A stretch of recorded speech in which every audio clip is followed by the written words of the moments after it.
So the Big Daddy himself, Pope Francis, had an interview with 60 Minutes. And it got everybody on the right all riled up the other day.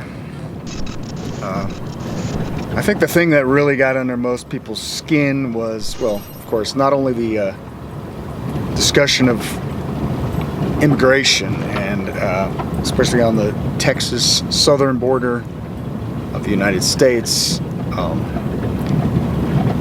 Of course, the Pope's policy has always been to undermine all the different sovereign nations of the world, while, of course, you know, they're never going to undermine the Vatican, right?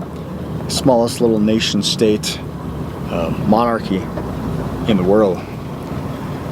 But yeah, some of his comments that really got under conservative skin, of course, was his comment about how conservatism itself, the word itself, is a bad thing. And how it implies that, to conserve something, meaning people cling to things.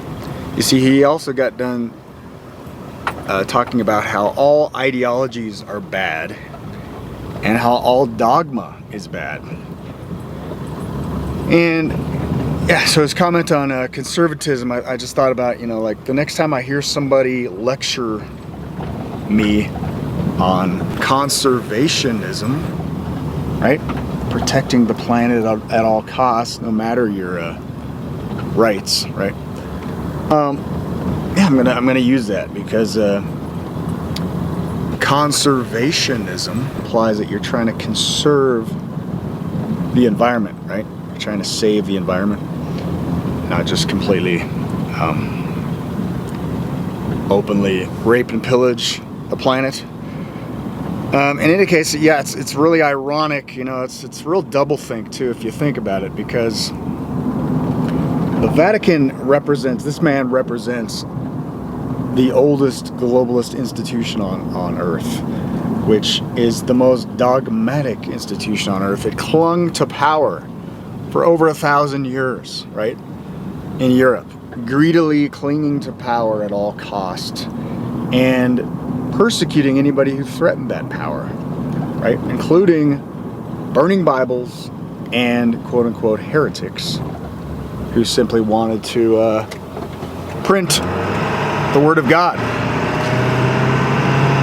in the common tongue that people could actually understand, right? Those poor peasants that the Pope is so enamored over. Yeah, and how about all that Vatican wealth, right? How about all those, over hundreds and hundreds of years of hoarding relics, precious jewels, solid gold, chalices, and priceless works of art by some of the most sought-after artists, right? Michelangelo, Sixtine Chapel, right? How about, this is just my idea, how about you practice what you preach a little bit, Pope, and lead by example, and sell all your possessions and give them to those poor needy migrants you're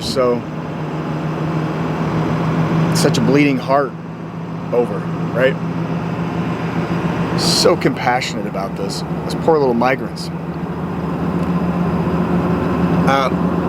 Yeah, and the doublethink that I witnessed in this interview was, he starts out bashing anybody with an ideology, meaning if you have any set foundation of beliefs, right, those all need to be done away with. We all just need to sit back and watch as these globalists, control freak psychopaths resurrect their old world order, right? The first design was, of course, the Roman Empire, and the Holy Roman Empire, which the Vatican takes its name, and still to this day, the Vatican claims that it is the successor to Caesar, right? It is the continuation of the Roman Empire. And that's why we've seen all of these psychopaths, like, Hitler, for one, try to create his own Reich based upon the fallen Roman Empire. And now we have all these psychopaths like the everybody's favorite boogeyman. I guess Klaus Schwab is going to step down now. Bad PR, I guess, right? I wonder why. What like I put out there on the X today, like what are all these what is everybody gonna do when they don't have that favorite Bond villain token boogeyman to talk about all day long? But so yeah, we're just supposed to set aside all these dogmas, these unwielding belief systems, like national sovereignty, maybe, because these things are evil, right? These things, the only things that are holding up the progress of the New World Order, basically, which the Pope is the figurehead. The Pope is the prototype. The Vatican, the Holy Roman Empire, quote unquote holy, it's the model. And the irony of this interview was the doublethink of this Jesuitical Pope. Classic Jesuit doublethink in the beginning of the interview, talking about how evil ideology and dogma was. And then when he was asked about something simple like, surrogate mothers, I guess it's a bad thing within the Catholic, this old archaic institution. It's still a bad thing to be a surrogate mother. I don't really understand how that works, but no, he still clung to the old ideology, the old dogma, the old doctrine of the old tradition of the church, which is what the Catholic Church is all about. It's all about church tradition over and above God's words say. And that's what got the Protestant reformers in trouble with the church, is when they could actually read the Bibles, right? And some of the commoners, the freer thinkers, let's say, the commoners, the peasants, right? The uneducated, the unindoctrinated, got a chance to actually read the simplicity of the gospel and began more and more to see a conflict with how the corrupt Roman church had been run, and even some of the religious practices, how it didn't exactly mesh with the teachings of Christ. In fact, it was anti-Christ, anti-Christian. And a lot of the, if not all, most of the major Protestant reformers identified this system as the very seat of Antichrist, right? Ex cathedra. When the Pope speaks ex cathedra, it's in the cathedral, it's in the seat, it's in the throne, quote unquote, of God himself. Thus, whenever he speaks ex cathedra, according to papal doctrine, the Pope is infallible, because he is literally taking the place of God on earth. So what about all those dogmas? What about all those ideologies, Pope Francis? Are you willing to set all those aside? And like I said, the most corrupt institution on the planet, in my opinion, with the Vatican Bank being the most secretive bank on the planet, and untold riches in real estate, holy relics, right? Gold, gems, all this wealth hoarded within this organization, Catholic Church. Why are you clinging to all that stuff if you're all about letting it all go, right? The Disney song, let it go, la la la la la. Isn't that the problem with society? Is that we have let too much go, right? Isn't that the problem with kids, with secularism? Isn't that the same thing that the Pope decries, is all this evil secularism? Isn't it the Pope's agenda to get back to the old ways, right? The old traditions. Roman Catholicism, a Roman Catholic Christian, quote unquote, way of doing things. In any case, so it was an interesting interview. Other than that, I didn't really catch anything that was revolutionary. I don't see why people are surprised, once again, that the oldest globalist institution on earth is for open borders. It's pro-immigration, right? I think it was in 2021, the Pope sat, I don't know where he was, in the Parliament or something like that in France, and he was talking about these very same issues in Europe. And the Vatican has been bullying and shaming, heaping guilt on European countries for decades for not just opening the floodgates, opening their borders to all of these immigrants that can't even mingle with their society, right? It's a totally different, it's a culture conflict. It's a culture clash between some of these, pardon my French, but shithole countries and, developed Western civilization. But it's all about chaos. It's all about destabilizing. It's all about redistribution of wealth, which the Pope is all about. He's anti-capitalism, right? He's called it the dung of the devil in the past, Pope Francis. And it's all this agenda of, right, ideology bad, dogma bad, nations bad. Let's just have one big happy family. Of course, with the Pope at the head as the religious moral authority, as he's been gathering all of his little chicks since I think it was COP20.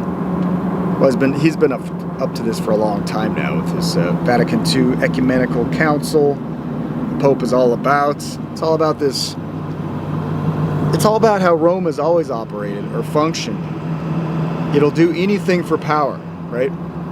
She sits a queen, it says in Revelation, and will see no sorrow. She's not a widow. She's not looking for the return of Christ.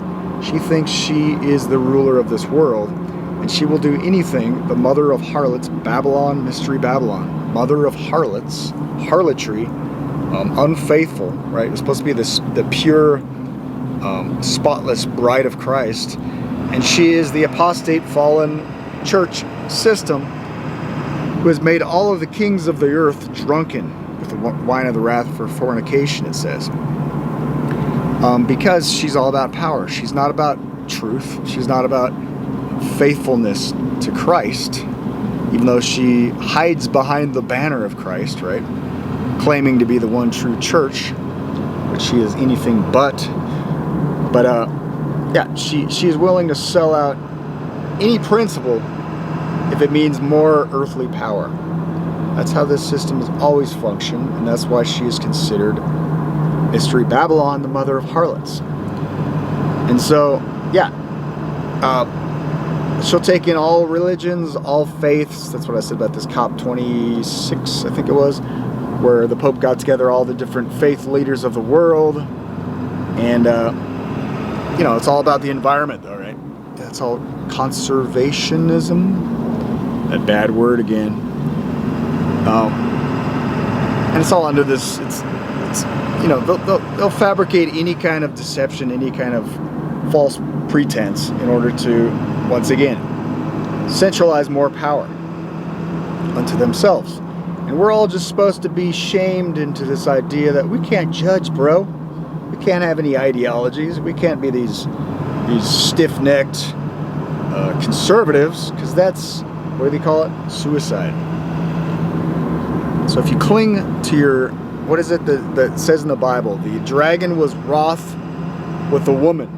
Speaking of the true church, right? Not the harlot, the bride of Christ. Went to wage war with the remnant of her seed, which if you look at this prophetically, this was the church escaping old Europe to this country, this land-rich country where we had some, a little bit of time of freedom of religion, freedom of conscience, where we could escape the ongoing persecution in Europe. And but the devil was wroth with the woman and went to wage war with the remnant of her seed, those who keep the commandments and the faith of Jesus. So it's going to come down to a war between this globalist system and God's remnant body, church, group of believers, whatever analogy you want to use, and that's where the mark of the beast comes in. Mark of the beast, the false worship, which, by the way, the papal system declares it's something to do with the Ten Commandment laws of God, just like in the old days, just like in the past, the shadows, the types in the Old Testament. Every time that God's people ran into conflict with different kings,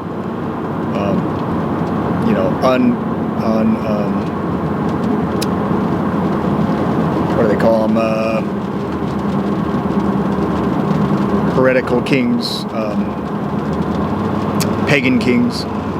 Every time they came into conflict with different kings and it threatened their own lives, it was usually to do with God's law, the keeping of God's law, and it came into conflict with the laws of man.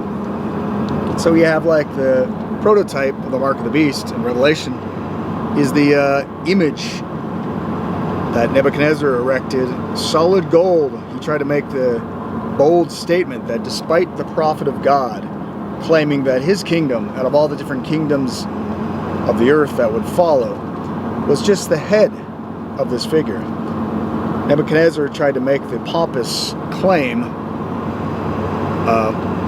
that his kingdom would last forever, right? Babylon. And so he made the image completely gold, not just the head. Because if you read into the passages in Daniel, the different chapters about the image Nebuchadnezzar had, he had a dream that disturbed him, and Daniel, the prophet of God, interpreted the dream, and all the different successive kingdoms that came after Babylon were of lesser and lesser metals, ending with the 10 toes, the 10 kingdoms of Europe, a mixture of miry clay, iron and miry clay. Yeah, interesting. That's how amazing the Bible is to predict all of these things in advance. But like, getting back to my point, the Nebuchadnezzar erected this massive statue of himself, of course, and his kingdom that would last forever in his mind. And he instructed all of the surrounding, world, everybody that he could gather from all the surrounding countries, to bow down and worship this image, right? That's pride for you. That's pride comes before the fall, doesn't it? And Shadrach, Meshach, and Abednego wouldn't, because that broke one of the 10 Commandments, right? To not worship graven images. That one commandment, by the way, one of the commandments, by the way, that the Roman Catholic Church just kind of did away with, because they're all about bowing down and worshiping graven images, aren't they? Even though they'll deny it to your face that they don't worship Mary, they still openly bow down, as Pope Francis does, in practice, and worship the Holy Mother of God under the false pretense that she was sinless and she ascended up to heaven. And it basically ties into all these other Babylonian beliefs of a celestial mother goddess and all this other stuff. Totally unbiblical. But that's church tradition, right? That's dogma. That's doctrine. And again, that's where the conflict began with the Protestant Reformation. In any case, where was I? So the Roman Catholic Church itself has stated officially what its mark is. If you understand the beast, you will understand the beast mark. Because we know that this will ultimately come down to this New World Order, this old world order, this globalist system, and this mark of false worship. Because if you look into it, in Revelations 13:15, I believe, it's all about worship. He forced all the world to worship the image of the beast. Now, if you understand the beast it's talking about, which was the beast that came before the lamb-like beast of America, and received a deadly wound right around the same time of the founding of America, right? When the papacy, the Vatican, this is in 1929, it finally got its earthly status back. Was given Mussolini, I believe, gave the papal state its power back after the sacking of Rome and the capture of the Pope himself by Berthier, the general of Napoleon. This is all interesting history, and this is all prophetic. This has all been foretold in the time prophecies in the Bible. And I still need to sit down with you guys sometime and lay all this stuff out from the scripture with all the tables, you know, and go over all these little minor details, because otherwise it might not make sense if you haven't studied this out yet. But this is the stuff that gets me on fire, because this is what proves God is who he says he is, the Alpha and the Omega, the beginning and the end. He knows the end from the beginning, because he predicted. I mean, how many prophecies are there in the Old Testament of Jesus, the coming Messiah, the suffering servant? Hundreds. I always forget the number, but yeah, there's literally hundreds and hundreds of prophecies that detailed the coming of Christ. And yet the fascinating fact is his own people, for the most part, didn't recognize him. They were looking for something else. They were looking for a strong man, right? A tyrant. Because they were suffering under the oppression of the Roman Empire. Kind of strikes me as a similar tone as to what we face today, doesn't it? Everybody's crying and complaining that our leaders don't represent us anymore. We almost get this impression that we are under the boot, under the thumb, under the iron fist of an empire that we have no control over. You know, these unelected bureaucrats, these globalist organizations like the WEF, Club of Rome, CFR, the Bilderbergs, right? All these unelected elites that wield all this power over us. These multinational corporations, which it describes in Revelation 18 as the merchants of the earth, who are in bed with the harlot, right? She gives them their power, interestingly enough. As much as the Pope complains about capitalism, according to Bible prophecy, they're all in bed together. And the war is, like I often state, the war is on we the people, right? So this whole World War III, you know, everybody's worried about going nuclear. This Iranian president that just recently apparently was killed in a helicopter accident, they say. All this stuff is a psyop. This World War III thing, I'm not buying it, guys. I'm just not buying it. I think they're all on the same page. Anybody who's anybody, right, is already in that same club, right? This globalist club. And their ultimate agenda, they're ultimately being led by the dragon, by the fallen one, Lucifer, Satan. And if you're not part of that club and you don't go along, we've seen what happens to those people, right? Gaddafi, Saddam, I don't know, who knows, maybe this Iranian president, premier, whatever they call themselves over there. I think he's the president of Iran. The Grand Mufti or whatever the hell. Yeah, they're petty. They're petty. They can be dealt with. Trust me, guys. Hamas, it can be dealt with if they really wanted to. If they really wanted to kill off Hamas. In any case, so yeah, I think I've said enough. I want to cut it short. It's kind of raining out. Driving conditions are a little sketchy. I always try to set a good example for all those kids out there, what not to do while you're driving. But yeah, one little side note, RFK Jr., who's also a Catholic, by the way. But you know, so was Martin Luther. So hey, everybody's got hope. It says, "Come out of her, my people," talking of Babylon. Babylon the Great is fallen. Come out of her, my people. Be not a partaker in her sins and receive her plagues. That's the third angel message. It's to go to all the world. Right? That's the last warning call before the second coming of Christ. The third angel's message. Babylon is fallen, fallen. Come out of her, my people. So even an RFK, Jr., despite the fact that he's Catholic, he might, be a sincere guy. He sounds sincere. The reason I bring him up is I miss it. He was on Sunday in Colorado, in Aurora, and my main man, Del Bigtree, introduced the guy. So I was kind of bummed. I could have been there. I could have even maybe live streamed that. Maybe next time. But yeah, I just kind of kicked myself. I didn't even hear about that event. And that's how hard it is probably to get any information on some of these truly alternative campaigns, right? When we have Trump and Biden colluding against the independent candidate, third-party candidate, trying to keep him out of the debates. Even though, according to RFK Jr. in the speech, I watched this whole speech. It was pretty good, by the way. It's on YouTube, RFK Jr.'s main website.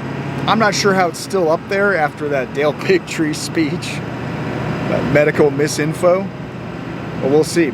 We'll see if they take it down or not. It's like I said, it's a different playing field if you're a public figure, obviously, on these platforms, because I can't even use the B word without getting another video strike on this platform, because that's how much, I guess, they're afraid of the dreaded enemy of the state, Nightwatch N8. But yeah, it was a pretty good speech. He talked about the Zogby poll, I think it was, which according to him, was the most extensive poll of all 50 states, which according to this poll, like he said, he's been called a spoiler. According to this poll, Biden is the actual spoiler here, because Biden has no chance in hell of winning. Something that should be obvious to everybody by now, right? Yeah, you'll still have conservatives freaking out all day about how much of a threat, how much of a danger Biden is.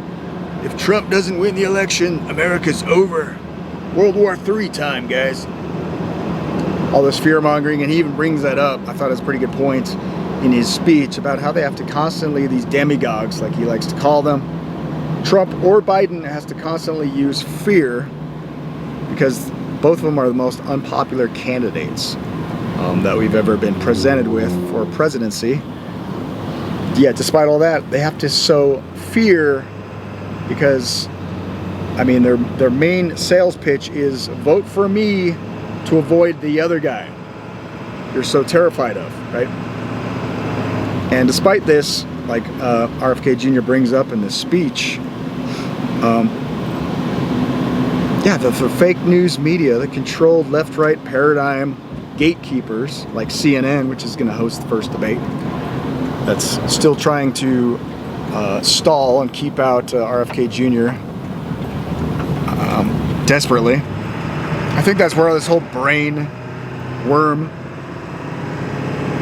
ongoing joke came from, is just this desperation from the corporate media to try to, as quick as they can, try to undermine RFK Jr.'s popularity. Because like he says, he qualifies by all measures to be in this debate. He represents independents, which are the largest now political party in America. And we have the corporate media in cahoots with both candidates, from left or right, conspiring against the American people to keep out the largest voting bloc in this country. Isn't that just ironic, guys?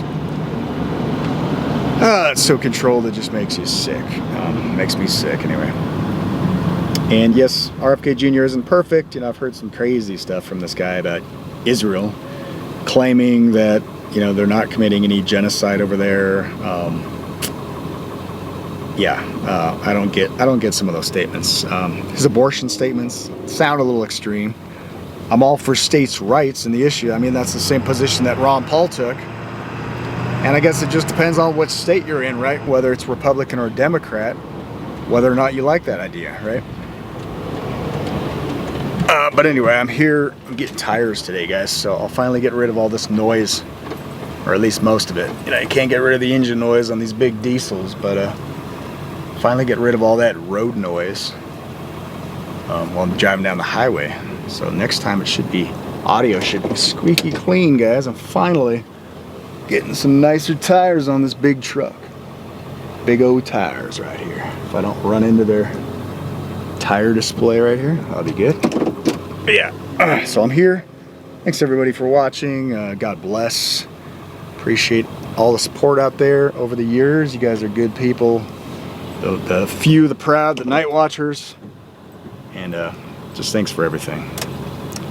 I gotta get going. Appreciate you guys and your patience, you know, with me. And sometimes I take a while to get to the point, don't I? By the way, check out this shirt. Isn't that awesome? That's right. Vintage NoCo RV repair shirt. That's right. Little Mrs. designed that for me. She's got a lot of talent. That's a cool little vintage looking bus too, isn't it? Like a BMW hippie bus. I mean, that's kind of what it looks like. It's supposed to be an RV, but in any case, yeah, I love that. I had that made a while ago. I used to be into that mobile RV repair work for a while till I jacked my arm up, and now I'm just kind of weaning myself back into it a little bit, just with a few projects that I have in the yard that I got to get out of the yard, basically fixing and flipping RVs. If you didn't notice, look at that. Look at my eye. Yeah, I almost took my eye out the other night. You might have noticed that and wondered what the heck. You know, my wife smacked me in the face or something. No, she's not that aggressive, but she's got the patience of a saint. That's the key. Just like all you guys out there. Maybe not. Maybe some of you might not have as much, but yeah, I was just bending over and I smacked my eye on this metal gate, reaching over in the pitch black of night. And I should have probably had my hand out in front of me just to make sure I wasn't going to do that. Yeah, it was a good thing that it was just under my eye, because otherwise I think I would have literally done some damage. I saw light for a little bit there. Anyway, yeah, you got to be careful out there. Wander through the darkness, guys. I'm sure there's a spiritual lesson in there somewhere, right? Have a lamp unto thy feet, maybe. Read your Bibles, guys, okay? That's the ending bit of wisdom for y'all today.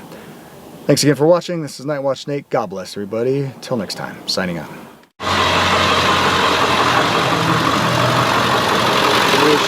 New time.